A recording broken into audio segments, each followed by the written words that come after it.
Cageside with Jan Morgan. And we are back.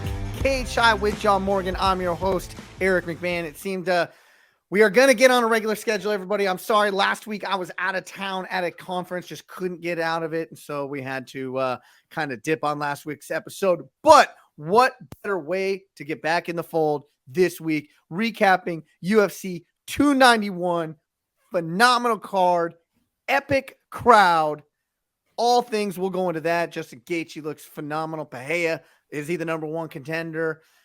Derrick Lewis, we will get into him. And we did have Rizin v. Bellator. Kind of a little downer watching that one after we just got done watching 291. But hey, man, still a great weekend to be a mixed martial arts fan. With that being said, the guy who was there in attendance wearing his blue shirt, because I saw him on multiple occasions, and my wife even said, look, there's Jan Morgan, but we got him here today. You can follow him on Twitter, JanMorgan_MMA. He is Jan Morgan. What's up, pal? I'm good, man. Like you said, I hate to miss a week with sometimes business calls, but I'm glad to be back. As you said, UFC 291 was incredible, man. I mean, the pay-per-view lineups for the UFC just continue to deliver, man. It's a couple of big back-to-back shows, and I had a great time. Salt Lake City, cool town, man. I'm going to officially add Salt Lake City to my list of underrated towns across the United States of America. We had a good time, and they got a rabid MMA fan base out there. And it came through on television. It looked absolutely spectacular. I watched fight number 1 through fight number, 15. I watched every single fight. That's what I do. And you never see a crowd that full fight number 1. Yeah, it was something I noted in my notes as I was kind of hanging out there. Just, I mean, fight number 1, the building was like, I would say at least 50% full. And you're right, you don't see that. And especially, and I hate to say it because I'm a Las Vegas resident and I love big Las Vegas fights, but Las Vegas is especially kind of late showing up crowds because people are hanging out in the casinos, they're going to dinner, that sort of thing. But not here in Salt Lake City, man. The crowd was there for fight number 1. And I'm telling you, by the time the main card started, I could not see even a single empty seat in that building, and it was so loud, man. The volume in there, the energy in there, man, it was special, man. And it was, and they were rewarded with a great night of fights, man. I thought it really was an entertaining night of fights from start to finish. Yeah, it had 18,000 plus in attendance, and I believe the gate was north of $6 million. Yep. Arena record. Broke the record they had last year, man. And you got to imagine Salt Lake City's been trying to – and listen, they said Ryan Smith, the owner of the Jazz and you know, kind of the head of the group there, he said, listen, we would love to make this an annual destination. We would love for people to know that every summer the UFC is in Salt Lake City, and you can plan around that and you can build around it. So they're pushing for it, and I tell you what, man, they deserve it after a Saturday night, that's for sure. Well, let's get right into it because the last Salt Lake card, head kick heard around the world, hid behind the punch. This time, same thing happens, different fighters, but Justin Gaethje defeats Dustin Poirier via head kick in round number 2, and I think a lot of people looking at this knew this was going to be a banger. It started off as a banger, but I hadn't seen anybody. I actually looked at odds. The odds on, actually, I forgot what the odds. The odds of actually a head kick knockout were off the charts. Yeah. Off the charts. So nobody predicted that was going to happen. No, I mean, listen, you knew a knockout was in play either way because both these guys are heavy hitters. But when you think about Justin Gaethje and his kicks, it's his low kicks, man. I mean, throughout his career, he's really torn up people's legs. I mean, getting some stoppages via TKO just from chopping out people's legs. So the high kick, I don't think anybody thought was in play. Now, you saw it a little bit in the first round. He threw a couple of them that went out there and landed. But for the most part, Poirier was seeing them and he was blocking them and, he was aware of it. I mean, he was showing some defensive soundness, but this one was just perfect. I saw Dustin Poirier actually took to Twitter, I think, and said, nice setup, right? Like throw the hand so that he's starting to block it. And Poirier said afterwards, I didn't see the kick coming. He's like, I had a good defensive position in place just from years and years of training. I thought I saw the right hand and I was trying to block that, but that leg just has a little bit more extension to it than the hand does, right? So it wrapped around the guard, landed clean, and then the big hammer fist on the ground to seal it. And, Justin Gaethje is your BMF champion. I don't know what was more spectacular, the head kick knockout or the people's elbow that Herb Dean dropped on Dustin Poirier afterwards. Dustin Poirier had a really funny tweet. He said, oh, Herb hit me with the people's elbow. But, man, you want to talk about why Herb is the best in the business. he put himself on the line, and how he didn't hurt Dustin Poirier by jumping in there. Like, man, that was what I took out of it. It's like, holy smokes, Herb's an athlete. Yeah, and you're going to pick up on that. Obviously, as a licensed official, you're looking at those things. You're looking at those mechanics. And I think sometimes people forget that, hey, the most important thing isn't to get in there and make sure you wave it off. The most important thing is that you get in there and make sure that athlete doesn't take any more damage. Now, fortunately, Justin Gaethje is a class individual as well. He landed that first hammer fist, and I think he knew he could kind of walk it off. But you just never know what's going on. Your job as an official is to get in there and break it up. Herb Dean was on point, man. He came in there with the slide, got in between them, and got it done. Man, it was spectacular. Everything about that main event was spectacular, the finish. But I want to go back to the first round. That first round, they picked up where they left off in round number 4, 5-6 years ago. Yeah. Unbelievable opening round. The expectations were so high that you kind of worried would it not live up to it. And you said it. Picked up right where they left off. It was everything we could have wanted. How did you score that first round? I had the first round for Dustin Poirier, and I was a little bit swayed by some of the late exchanges, especially. I was a little bit maybe I need to lean Gaethje there, but that left hand, man, that big left hand that he landed that did a lot of damage and really had Gaethje kind of wobbled and looked like there might be an opportunity to finish the fight early on. That kind of sealed it for me. Very, very close round, but I had that round for Dustin Poirier. I differ from you there. I had that first round, and I was taking a straw poll at my house. I had, my neighbor over, and then Grant Gibbs, who I believe is the best official in the state, best judge in the state of Tennessee. He was over. You met him at the last CFFC. Judges a lot for them, but man, that was a hard one to judge, and we split, me and my buddy Grant, and he went with you for all the reasons. But I just say like that I don't think that shot to the eye ever necessarily hurt Gaethje, but it did compromise him heavily, right? And you saw him pawing at the eye the whole time. But Gaethje was so masterful, in my opinion, in that first round. Dustin Poirier is a great counterpuncher.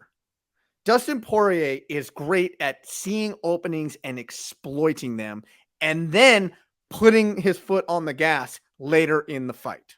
That is what Dustin Poirier is known for. Justin Gaethje, unlike Justin Gaethje, let the fight come to him. He made Poirier come to him, and he was some of these thudding shots that Justin Gaethje hit Dustin Poirier early in round number 1 were, they were just spectacular shots that how Dustin Poirier ate him and is beyond me to begin with. But I just think that showed that, like, in that round number 1, how these judging controversies happen is you see the one shot to the eye. It gives him the visual damage. In my opinion, he was never hurt, but he was compromised as opposed to the first 3 minutes of the round. And that's kind of where I want to get in. I never asked you how you judged it, but it was split 50-50. And me and you saw the same fight a different way based off of maybe one little smidge here.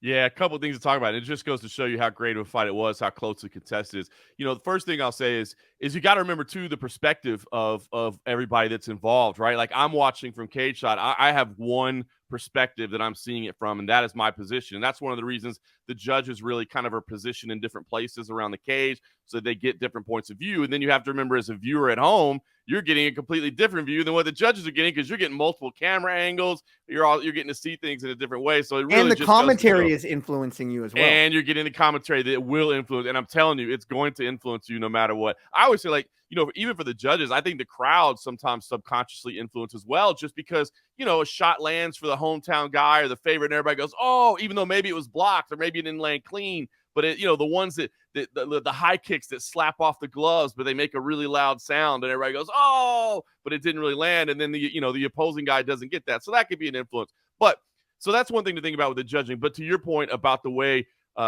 Justin Gaethje approached this fight, first of all, you're right. The man hits like a Mack truck. But it was interesting to hear him afterwards because we kind of talked to him at the press conference afterwards and said, man, that high kick, was that part of the game plan? Was it something that you saw in there? He's like, honestly, the game plans that we put together really have nothing to do with offense. It's more about defensive positioning, and how we're going to address certain situations and be in proper angles and gas. So it's a much more tactical approach, as you said. I mean, it used to be, and he said it, he knows. Justin Gaethje says, look, I know my fights are like car crashes, you know what I mean? And that's, but I've got to be less of that. I can't just willingly go into the fire and let's see who gets burned first. I gotta fight a little bit more tactically. I've got to be smarter about staying in the moment and identifying the moments. Okay, now is the time to step on the gas and go 100% because that opening is there. So he's really talked about the maturity that Trevor Wittman has brought to him in his mental approach, in his tactical approach, and to be able to balance that with the violence that he has, with the aggression that he has, really makes him a dangerous force. Because if I've got the ability to finish fights, but I'm not going to push it all the time. I'm going to identify those opportunities. I'm going to keep myself safe in between them. And then when I see the green light, I press that accelerator to the floor. That makes for a dangerous fighter, and that's where Justin Gaethje is right now. And it really seemed okay. So two things here is you brought up Trevor Wittman, who, in my opinion, probably the best coach in the game. Unbelievable technician. Their game planning is on point. Defensively, like you said, I didn't hear that, but makes a lot of sense. Coming back in between rounds. Now, me being a viewer at home, I got the benefit of this, and you did not. Justin Gaethje comes back to the corner, and Trevor Wittman thought it was the greatest round in the history of the world that ever happened. And in hindsight, looking at it, how round 2 played out, you see the brilliance of Trevor Wittman in this. And he was like, that round couldn't have went better. It was absolutely beautiful. Perfect. Everything you did in that round was perfect. Letting the fight come to him, taking a defensive, posture, exploding when he needed to explode, because in my opinion, in volume wise, Gaethje definitely had the heavier shots in round number 1, but then where it leads in, he said something, he goes, controlled chaos, use your controlled chaos, stay how you are, controlled chaos. And then round number 2 happens, right? And it was off almost the same setup. Poirier coming to him, then using that counterattacks to then come back at Poirier.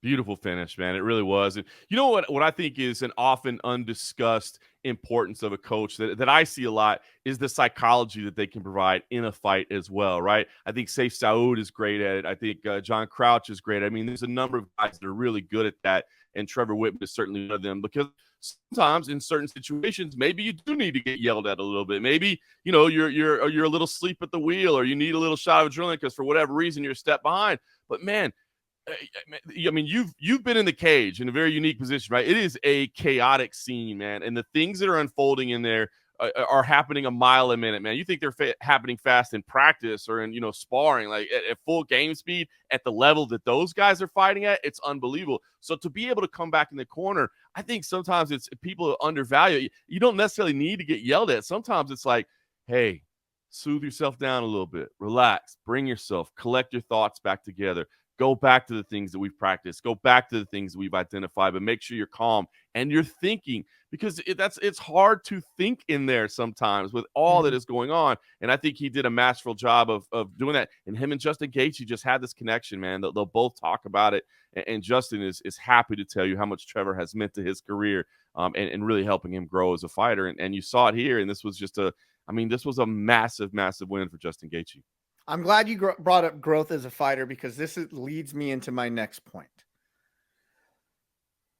Were you surprised by the betting odds on this fight? I believe on my app, it had Poirier closing at a minus like 135 favorite, but on the broadcast, and I forgot which betting service they use. I believe it was Poirier at a minus 150. Were you surprised by that betting line? Yeah, I mean, to me, this was a pick'em fight, you know what I mean? But this was a coin flip kind of a fight to me. But I did kind of lean towards Poirier based on their first fight together. So that was kind of the direction I was thinking. But, you always knew this was one of those ones I told people, like, don't bet any amount of money that you're not comfortable losing, because anything can happen in this fight. But, there was a lot of talk going in about the growth of Justin Gaethje. But, at the same time, Dustin Poirier, it hasn't exactly been, performing at a low level or anything. I mean, this guy's been getting better and better as well and just gaining confidence. I mean, physically just looked incredible as well. But I think we really did ultimately see the growth of Justin Gaethje in there. I was surprised by that. I had it as a pick 'em. Actually, Yeah. truth be told, I didn't bet, but I advised. And I was saying, like, man, smart money needs to come in on Justin Gaethje here. Smart money with those odds, you bet Justin Gaethje. And I'm going to tell you why. I predicted a 3rd or 4th round finish for Justin Gaethje, just because I think the mayhem he creates can overwhelm while the growth of his career. Because if we go back, what was it, 5 years ago? 5-6 years ago, Justin Gaethje was winning that fight through three rounds, in my opinion. He was battering him. And then he just couldn't maintain that discipline, truth be told. There was no way that Justin Gaethje was not going to maintain the discipline in this fight with the tutelage of Trevor Wittman. And Trevor Wittman has been credited since that fight of completely changing the way Gaethje fights 2 degrees. He's a safer, more calculated brawler now with tremendous technique off those counters. And so for that reason, that was the biggest. Dustin Poirier has been great for 10 years. Yeah. Justin Gaethje has been amazing to watch. Oh, up until 5 years ago. Now he's amazing to watch and just a phenomenal, technician as well. Yeah, Justin Gaethje, man. I mean, since he was in World Series of Fighting, this was a dude that you wanted to watch compete. I mean, I was trying, they weren't pulling big numbers. I know you and I were watching, but they weren't pulling big numbers. And I would try to tell people, like, you need to watch this guy. If you're an MMA fan at all, you need to watch this guy. Meanwhile, Dustin Poirier, man, you see what he's done. I mean, he is a fan favorite for a reason, and what a classy individual it is. But to your point, man, you're absolutely smart about that. Seasoned wagers, seasoned gamblers, they'll tell you, don't bet the name, bet the number, right? And to me, this was a coin flip fight, man. This was 50-50. So if I'm seeing dog money on Justin Gaethje, that's what I should be playing. And in the same thing, if I'm seeing dog money on Dustin Poirier, that's probably the number you should be taking, because you're playing what you see is the value there, right? So you had wise experts, sir. That was wise advice, and it was, in retrospect, spot on. Man, I know we've said it before on this show, but if you have not seen the Palominos Justin Gaethje's fight from World Series of Fighting, you are not a fan of this sport. Go plug it in your YouTube or your Google machine and watch it. You will not be disappointed, especially Gaethje Palomino 1. Oh, that's a class. Literally, that is, it's probably the greatest fight in the history of that organization. You know what I mean? And that is on one of the great fights ever. I mean, it was an absolute brawl, man. It was amazing. All right, so when does Justin Gaethje gets the shot? Let's we're not even going to talk about if, when, if, or whatever. He gets the shot, right? When would that happen? Now, a couple things need to happen for him to get that immediate shot. Is Makhachev needs to beat Oliveira in October in Abu Dhabi. If that happens, everybody's, Gaethje doesn't seem to have any injuries. Let's say Makhachev comes out with no injuries. When does that fight take place? And do you think, well, really quick, there's a part 2 to that question, because Makhachev is publicly saying, I'll fight Volkanovski again. I want to go up to 70. I can beat Leon Edwards. When does that fight happen? It's like we're in this weird conundrum with that right now. Yeah, I mean, I think you're looking at spring of next year. You know what I mean? It's going to be early next year when that fight happens. I mean, listen, if something crazy happens, could it be in December? I mean, we're still looking for a main event for that year-end card in Las Vegas. But, man, that's an awfully quick turnaround for a championship. The amount of weight that Makhachev has to cut, no way. Yeah, so that's to me is I just eliminate that right off the bat, if I'm being honest with you. Boy, I tell you what. Now, let me just say, I don't know how the schedules work out, but we're getting awfully close to UFC 300. But you might want to have that one on tap for UFC 300, because you're going to need some title fights. And you tell the anticipation around that would be off the charts. I'm going to say it now. I'm booking it. It's UFC 300. It's done. Sean Shelby, McMahon, don't worry about it. I got you. It's done. Hey, we write the show. We write the show around here, Mr. Morgan. Ain't that right? But I guess, okay, you answered half that question. The other half of the question is with how ambitious Islam is, do you think he goes to defend his 155 title? Now let's recap to everybody. Makhachev has never defended his 55 title. Well, he has against Volkanovski coming up, but let's throw that into a super fight category, right? Right. He's only defending it now against the guy he won it from. And so with that being said, and you know, Khabib has been very public about this, or was very public while he was coaching, and Makhachev is too. Hey, sign up to fight, Volk. Hey, Leon, I'm coming after you next. With a guy like Islam, do you think that he'll be like, all right, I'm going to go fight Gaethje, or do you think he's going to be like, no, I want something bigger than 55 right now?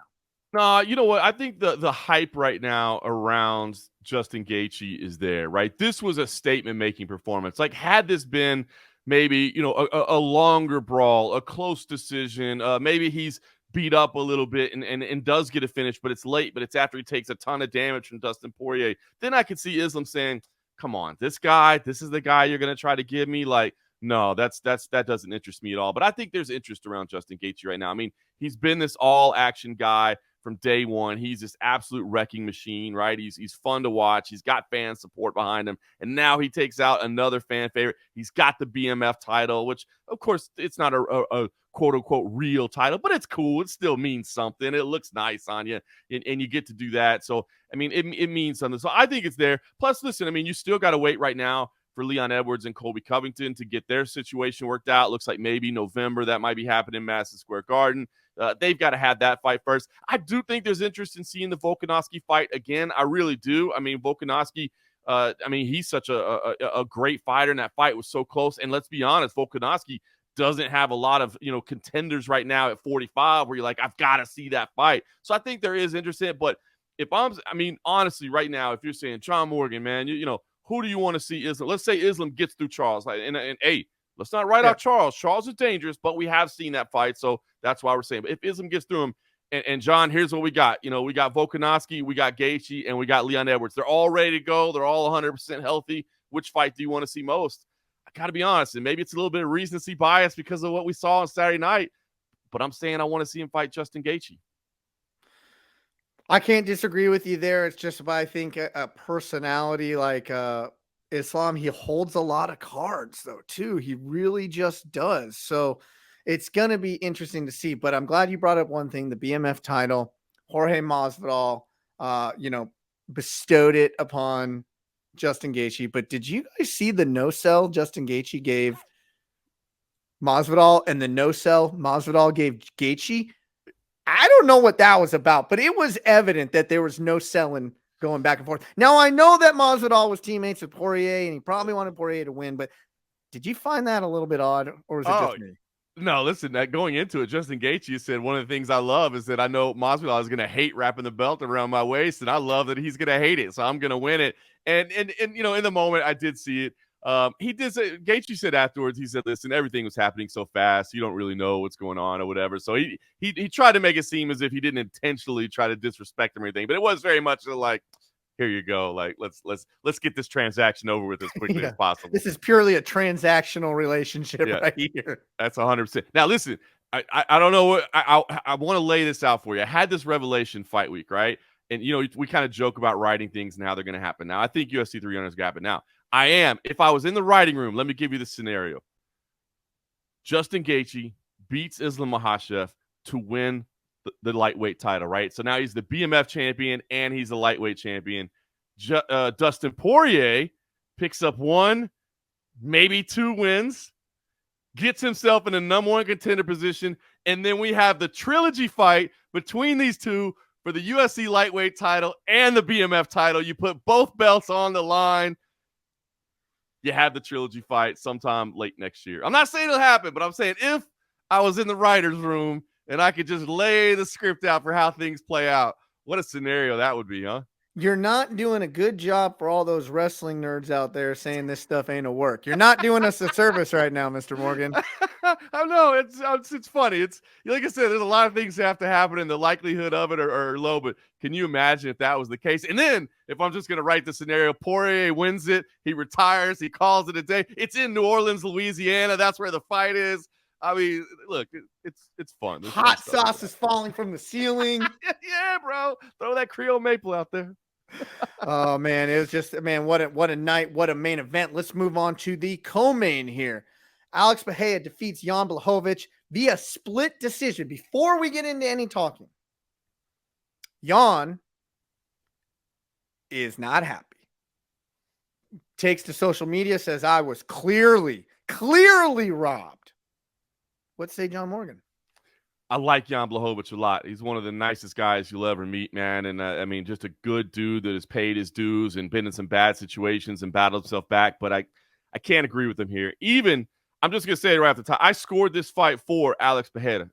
And I will say that I didn't necessarily wince when I heard split decision, right? Because I was like, ooh, that third round was awfully close. But that is the thing that I hate to hear is I hate it. I hate it when fans say it, and I hate it when fighters say it. I was robbed. Just to me, this fight was so close. I don't think you can call it a robbery, whichever way it goes. I agree with you, John. It's not a robbery. I am completely split on who won that fight. I'm not, I don't know. And I'm going to tell you why. Now we have to go back to the judging criteria here, right? In the judging criteria, Jan makes a case for winning this fight, right? He landed the bigger shots in round number 3. Jan did. He clearly did. Pereira was attacking the body a lot. He was being very forceful with aggression. So aggression, grappling and, damage, octagon control, the whole thing, right? Grappling, Jan got the takedown. I guess if we're going to check mark, we check mark there. I don't put a lot of stock into that, right? The aggression and the controlling the octagon, Pereira clearly did that. Now it comes down to who lands the bigger shots. I want to say this. I have no problem with the decision. I in the moment gave it to Pereira. I went back and watched it because I wanted to have this conversation. And I gave Pereira the decision in real time. I think I do give Blachowicz the decision after rewatching it because I took body language out of the equation. Jan Blachowicz was exhausted. He showed it. He was looking absolutely miserable. But let's not forget, he was still fighting like a dog in that third round, and he did land the bigger shots. He got the takedown. He landed the bigger shots. Pereira controlled the action, was attacking the body a lot. Very hard decision. Robbery? No. After watching it, I think Jan may have eked it out. I'm not standing on a mountaintop. What do you say about my assessment? That's interesting. I haven't gone back and watched it again, so I will need to go back and watch that third round again. But I get what you're saying, and I think you touched on something very important, that body language. Jan's body language was not good, man. He was clearly exhausted. I mean, from round 2 on, he was exhausted.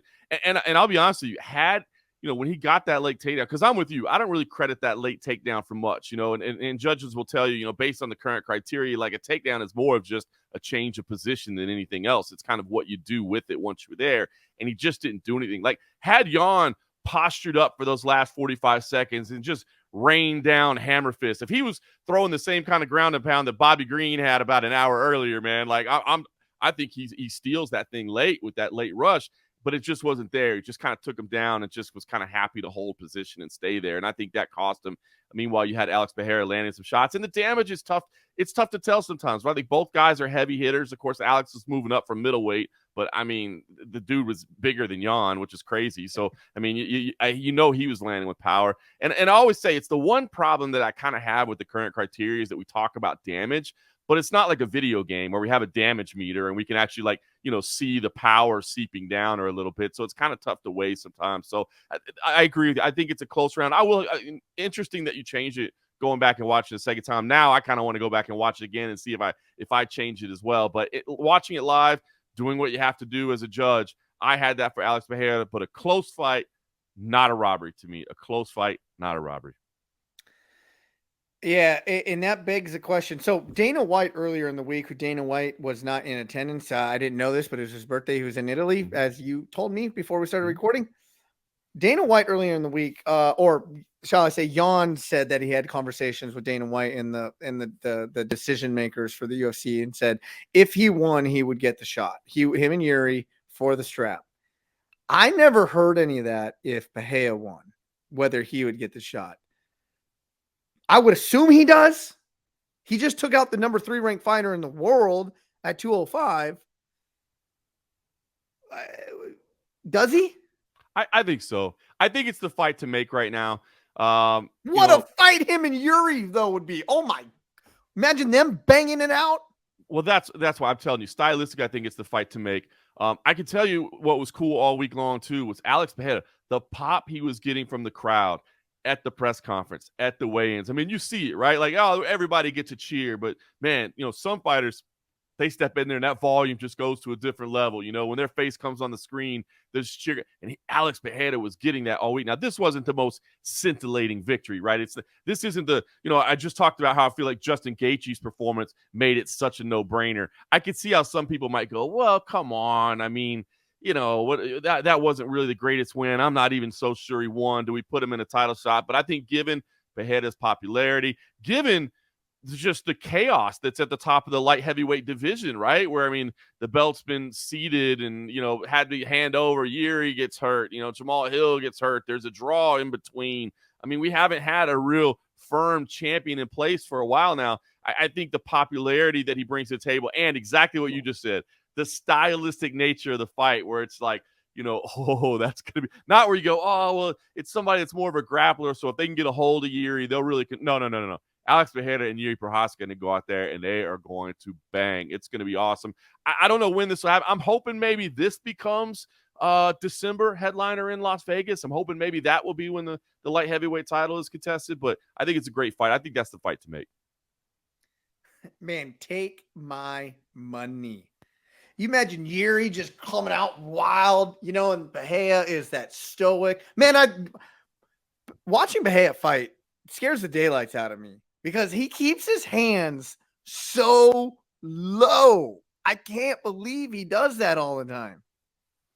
Yeah, it really is. It's a little bit scary, especially when you think of a striker of his caliber. You think, well, come on, what do they tell you day one? Keep him up here, right? But, yeah. I think that assists in his takedown defense and his understanding that everybody's going to shoot on him. You know what I mean? So if my hands are a little bit lower, I'm already ready to address the takedown as people shoot in on me. But, man, that fight's going to be fun to watch. Defended rear naked chokes beautifully, was able to fight up.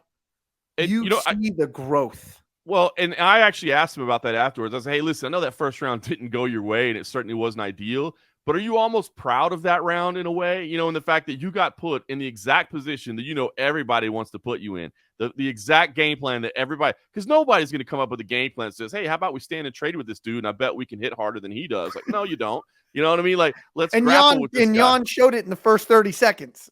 Wasted no time shooting inside, right?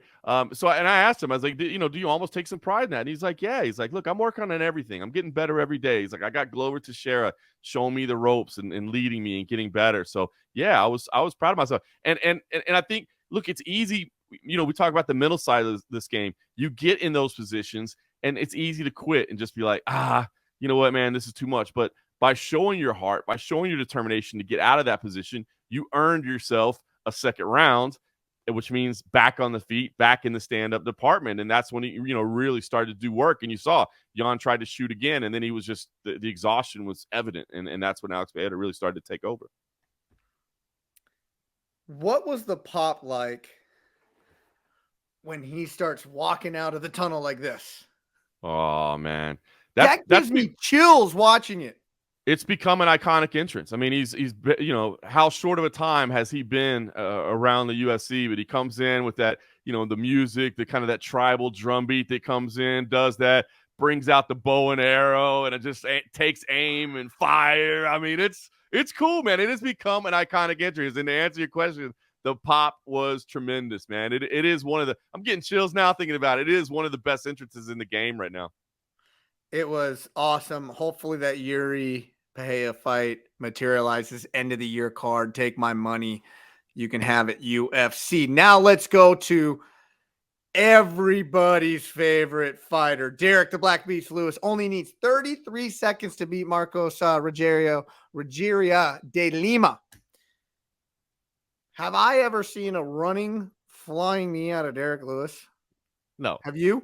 No, nobody expected that. Talk about taking the unexpected. I mean, Derrick Lewis. Are you kidding me? It was amazing. And Derrick admitted, there was a lot of pressure on him. He had a couple consecutive losses, had really, and worse than taking some losses, had just looked really bad in him, where you started to worry, like, is he even mentally there anymore? Like, does he care? Like, what's going on here? And he talked to us beforehand about, some physical issues that he was having that basically all boiled down to the fact that he was cutting way too much weight, and he was doing it far too close to the fight. And he realized if he was going to stick around, he had to take this thing seriously and, stick to a nice diet regimen and stick to his conditioning programs. And he did all that, but he knew, he's like, this was kind of a must win for me. And came out and surprised with a leaping knee, landed that, and then just wailed away with punches on the floor to get the quick finish. And then, I mean, we talked about one of the great entrances into the game. I mean, one of the most insane celebrations you'll ever see in your life. Derrick Lewis drops his draws, does the X chop, grabs his shorts and run. I mean, it just everything. It's crazy, but it was Derrick Lewis. And then, by the way, drops the bomb that, oh, by the way, that was the last fight of my contract. So I'm going to be a free agent. So, man, so much happened in such a short period of time in that fight, but it was a much needed win for Derrick Lewis. Okay, so you took my whole script, you put it all into one reply to me, and threw out the next 4 questions I had for you. Appreciate that. But let's go back.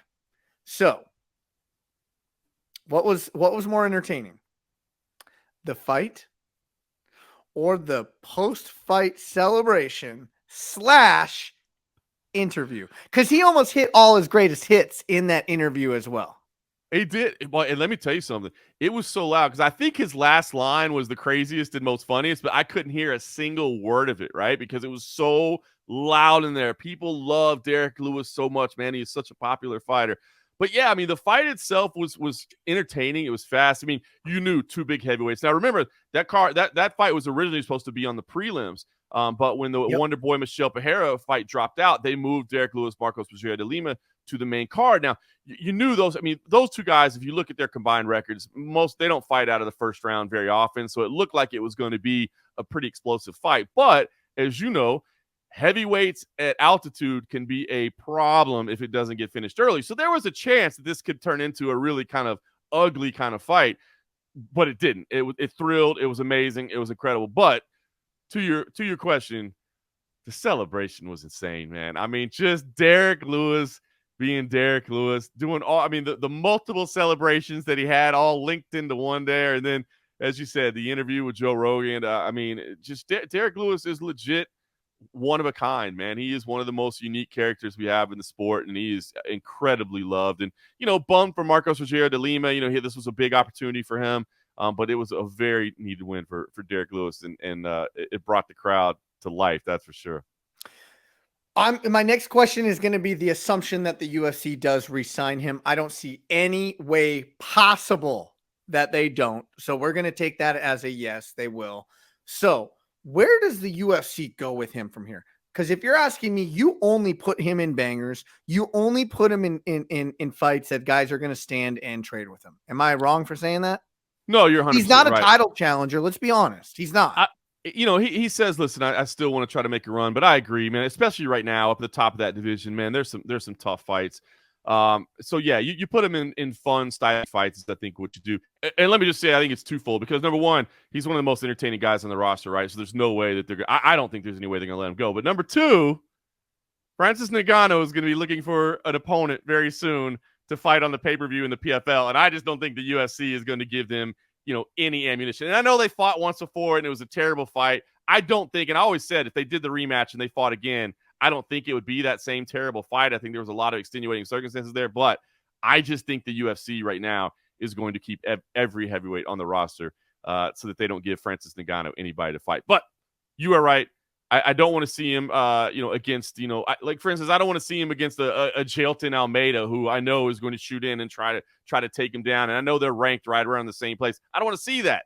What I want to see is against guys I know are going to swing and bang with Derrick Lewis. I'd love to see another like Tai Tuivasa match or another something in that realm of fight.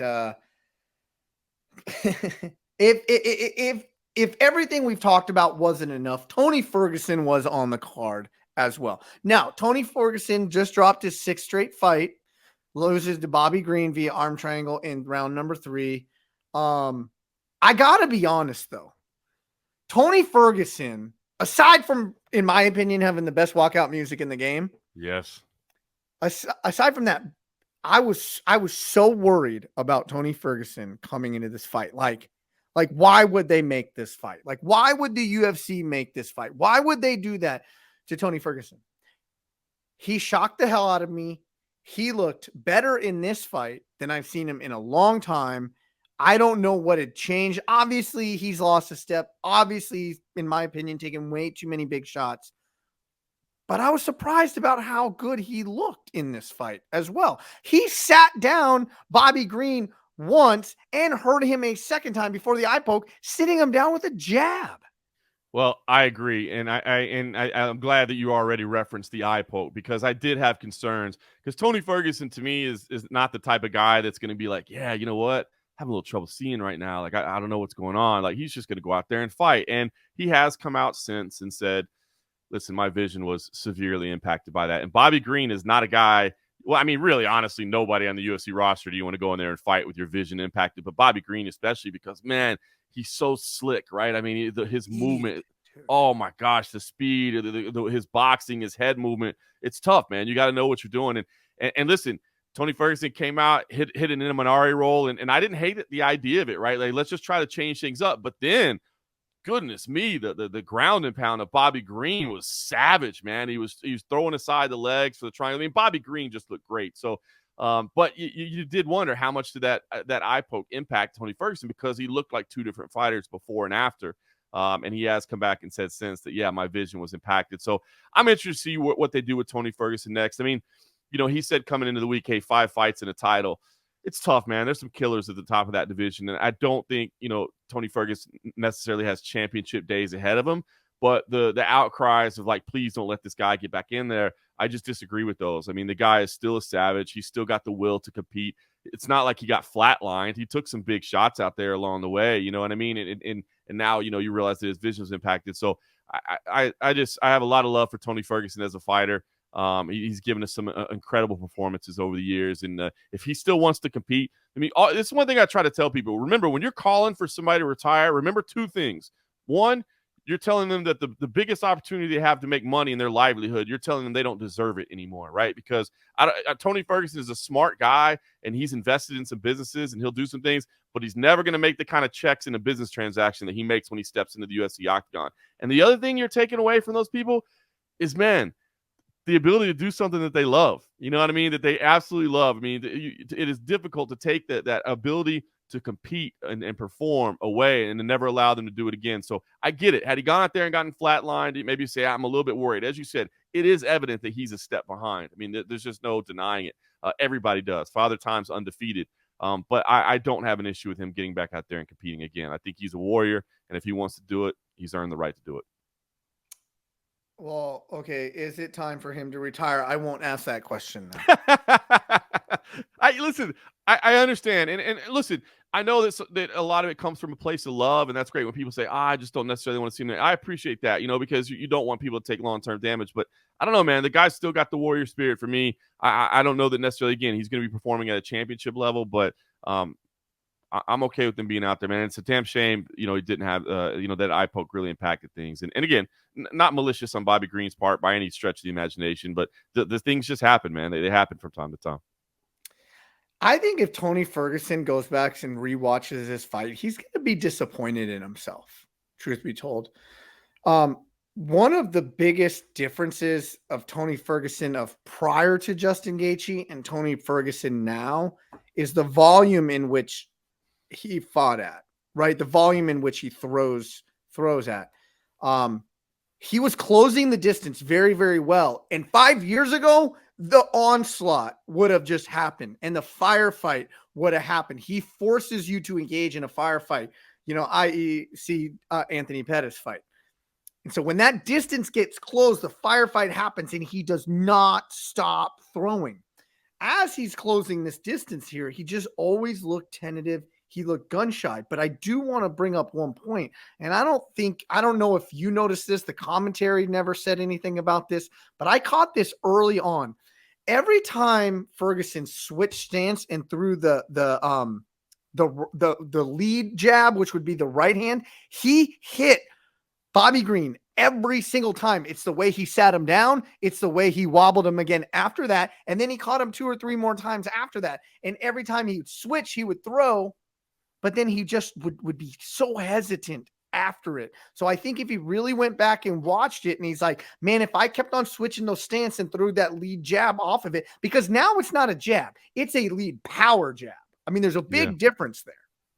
It's a great assessment, man. It really is an overall solid assessment, not only this fight, or at least out of that stance, but you're right, that volume, right? Because that was the thing about Tony Ferguson is, I always thought it wasn't necessarily like the prettiest, crispest technique coming at you, right? But it was punch, elbow, knee, it's just everything, right? The volume, as you said, it's there, and he's just tearing you up right in front of you. So you're right, that is kind of missing these days. And well, that's a great observation there as well. I think you're right about that. If he'd have built off that a little bit more. But I will say this. Credit to Bobby Green too, man. That dude is such a fun boxer. It's fun to watch him fight, man. He really is difficult to kind of track down on the feet.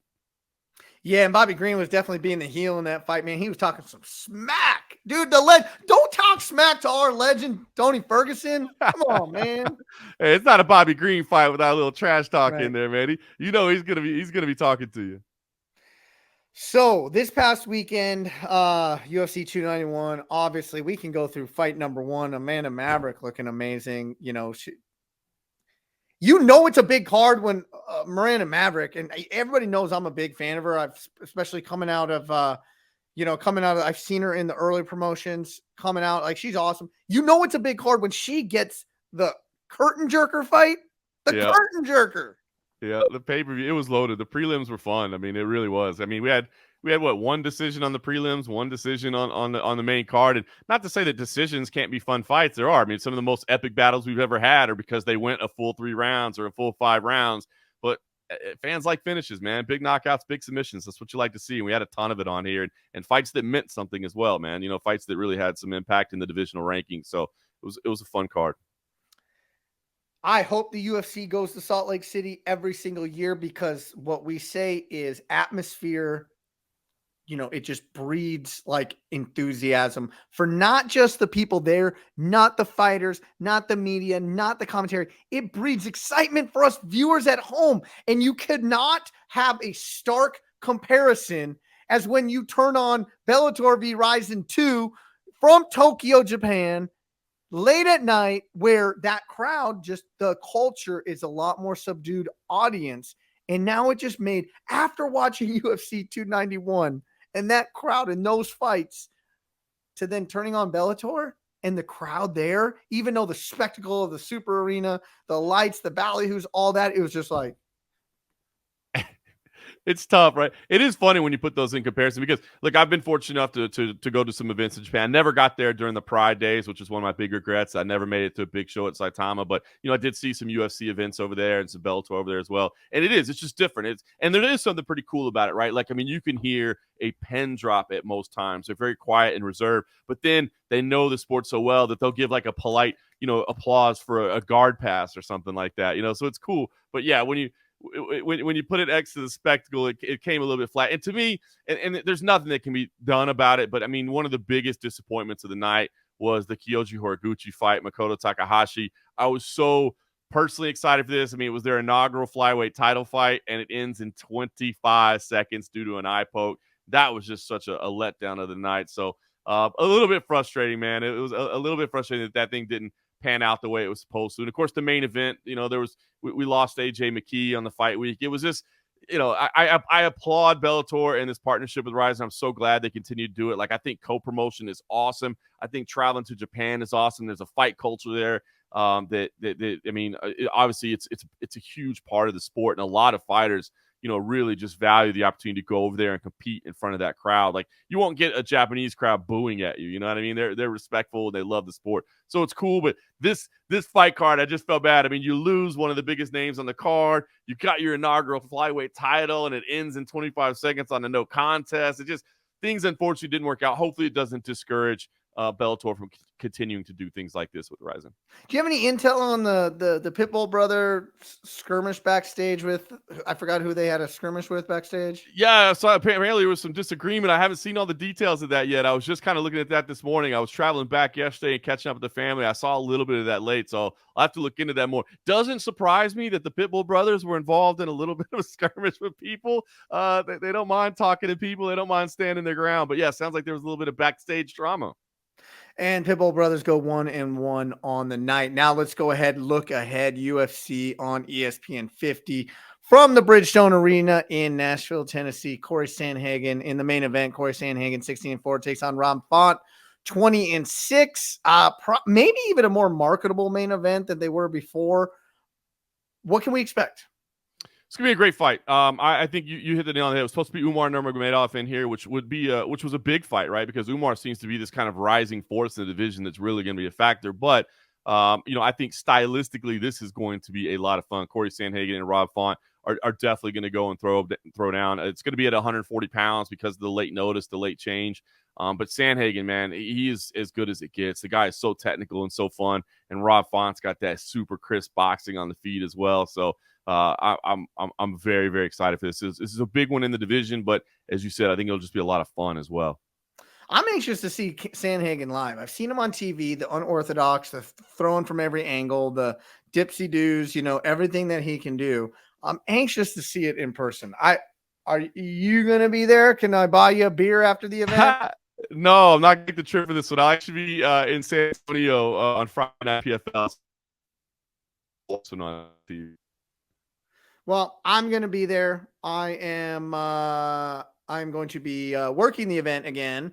So it's pretty cool. Kind of keep working. I was in the Apex Center a number of weeks ago. I'm going to be at the Bridgestone.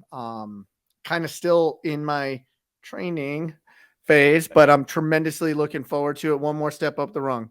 That's it, man. It's just getting those reps. I was super excited to hear that you were getting that opportunity again because, man, it's just getting those reps and getting an opportunity to prove yourself, right? To prove your work ethic, to prove your skill level. Because listen, man, it takes a lot of faith, right? I mean, it's a high tension job, man. There's a lot on the line, and so it takes a lot of faith for these commissions, for the UFC themselves to say like, hey, man, we got faith in you to go in there and do this thing right and not mess up these people's careers. So it takes that trust being built. So I love the fact that you're getting these opportunities because I know the passion that you have. I know the knowledge that you have. I know the commitment that you had. So it's cool that you're getting to go out there and display it, man.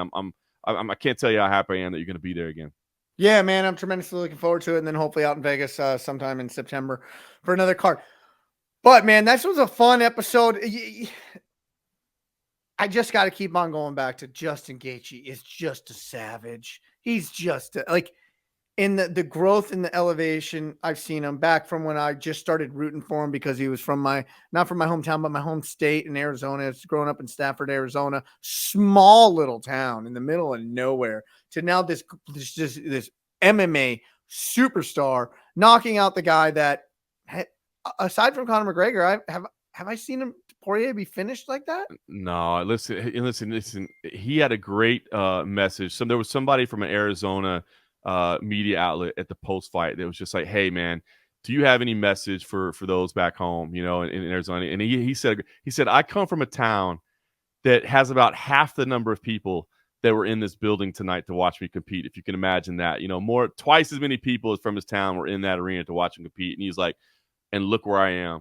If you work hard, anything is possible. If you dedicate yourself to something and you commit your mind to it and you commit yourself to it, anything is possible. I think that's such a beautiful message, to just remember, man, stick to your dreams and keep chasing them and put the work in and they'll happen. And I don't know how you don't cheer for the guy. It's great. That was what's so hard. I mean, I don't know how you don't cheer for Dustin Poirier either, but you got to cheer for Justin Gaethje, and you saw the respect from them afterwards. Dustin Poirier even coming up and talking to the media a lot of times in main events when people lose, they don't want to come talk to the media, and I get it. He did. He came and carried himself with class, continues to be. Ultimate professional. as much as we've seen the praises of Justin Gaethje, let me also sing the praises of Dustin Poirier as just an incredible representative of our sport. You know what I mean? If like you want to, people have this assumption of what a professional cage fighter might be, have him meet Dustin Poirier and you'll find out. Like, man, Right. they don't come with more class than that. Well, so as you said, Justin Gaethje, if you like he said, if you work hard, you stay dedicated, you stay, disciplined, and you follow your dreams. He didn't say, and you're willing to get into a car wreck every single time. Anything can happen. Yeah, be realistic about what your dream might entail, because there might be some sacrifices along the way you play. Because if that's your dream, you're putting your body on the line, man, and he's doing it, man. But that dude is must watch, man. Like, he's your BMF, favorite fighter's favorite fighter. I'm telling you, man, like we kind of joked about, what does the BMF title mean? There was a lot of discussion that going in, like, it's just kind of a made up belt or whatever, blah, blah, blah. But you know what? When Jorge Masvidal won it, you were like, that dude is a BMF. Like, that makes sense. And same thing here. Justin Gaethje wins his BMF title. You're like, you know what? That makes sense. That is a BMF right there. I got to say one thing. This is so off on a tangent. What is with Dustin Poirier always fixing his shorts after every exchange? And then fixing his hair. Shorts, hair. Shorts, hair.